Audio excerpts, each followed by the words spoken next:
As a historian and kind of amateur liturgist, a day like this is one that me cuesta. It takes something. Because kind of in the rush or in the attempt kind of to appease and to bring more people and to make things more amenable to people, we kind of lose ourselves at the same time. Or as they say, you throw out the water, the water with the bath water with the baby in it. And the feast that would normally be celebrated tomorrow, we don't. We push it on to the following Sunday, but it becomes like any other Sunday. Tomorrow would be the Feast of the Ascension, 40 days after Easter. And 40 is a very significant number. You heard it many times. I've said it over and over again whenever it shows up. And number 40 shows up so many times. It's a biblical number. It shows up in the Old Testament so many times. You have 40 years that the Israelites were going through the desert. For Jesus was for 40 days in the desert before he began his public ministry. 40 is heard over and over again. We have 40 days of Lent. And, well, this is one of these 40s, but unfortunately it got lost.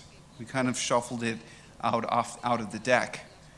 The 40 days that we celebrate after Easter culminate with the Ascension, which mark two phases of Easter. Just like in Christmas, when you have the 12 days of Christmas, which it's left in the song, but we lost the 12 days of Christmas when you move Epiphany to the nearest Sunday. It's not always 12, and so Epiphany just gets blended in with every other Sunday, and we don't make a big deal about it, or it doesn't stick out anymore. The same thing has happened with the Ascension. Tomorrow would be the Ascension, although I think everybody's going to be celebrating it on Sunday instead. But see if it actually sticks out from any other Sunday. And what is the significance of the 40 and this feast that would be tomorrow? I'm going to give you my Ascension homily now, because I'm celebrating it tomorrow. 40 days is preparation. It's always a time of preparation. Preparation for something that's going to change, especially something that will change the way we understand God. 40, in a sense, on its own is the preparation. So, we have the 40 days of Lent. Why? It's preparing us to celebrate the mysteries of the passion, death, and resurrection of Christ. It's a big one. Advent, although it's not 40, there was a time when it was a little bit longer, and it was the same thing, preparing us for the mystery of the Incarnation. And so we have another 40 that's immediately after that great mystery which we were prepared to celebrate. Now we prepare ourselves for something else. And what are we preparing ourselves for? Essentially a change in the way we relate with God. It's a change. Now we don't like to hear that, and if we think about it at the end, what it is, a change in the way I relate to God, you know what? I'd rather stay the way it is. If it's good now, why break it? You wouldn't be the first ones to say that. Peter and Andrew and the other apostles that were with him and Mount Tabor who saw the transfiguration said the same thing. Lord, it is great for us to be here with you. Let's prepare 3 tents and just stay here forever. We're fine now. And Christ says, no. You're going back down this mountain. And so am I. Things will change again. We don't like change a lot of times. There's some change we just don't like. Change for things that, well, when they're going good, why change it? If it isn't broken, don't fix it. But change in a certain way is inevitable. And some of that change is by God himself who changes things. And what does he change here? Well, number one, the way we see the Lord. The way we're going to hear the Lord. The way we're going to understand and relate eventually with Christ himself.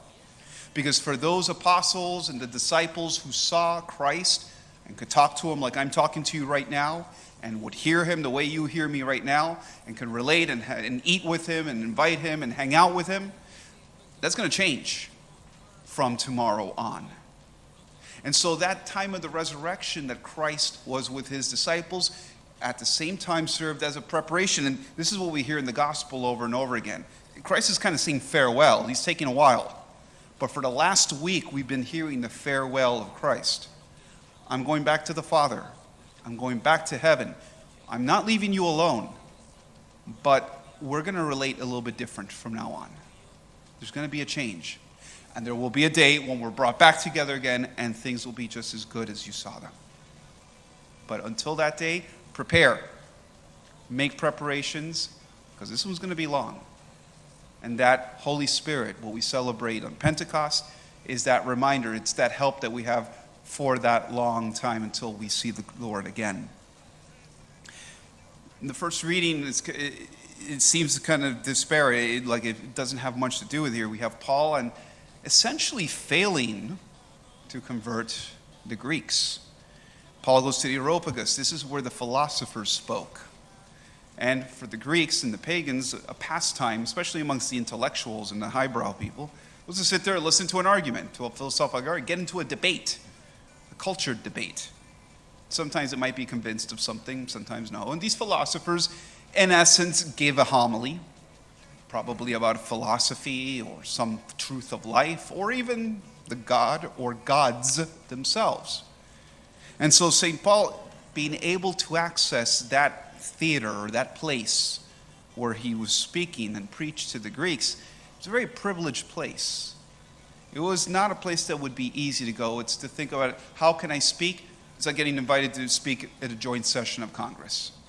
That's a very privileged, I'd say, position or place to speak.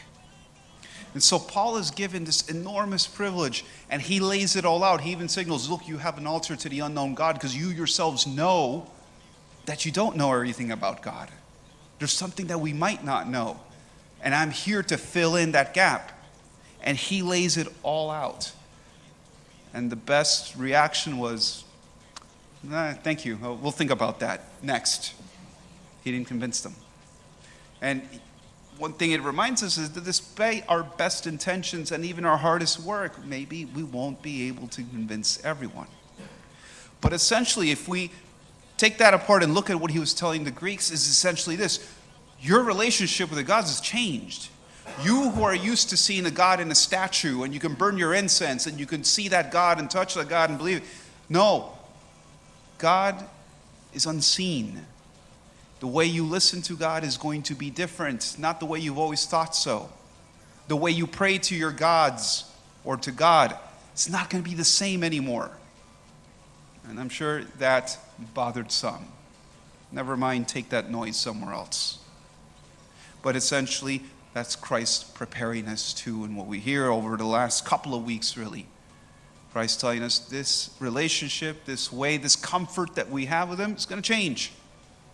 And the only way that we're going to persevere in our life of faith and persevere to see him on that day is if we're able to roll with this, if we're able to adapt to this, and if we let that Holy Spirit guide us, if we accept that Holy Spirit and what it's guiding us to and how it guides us.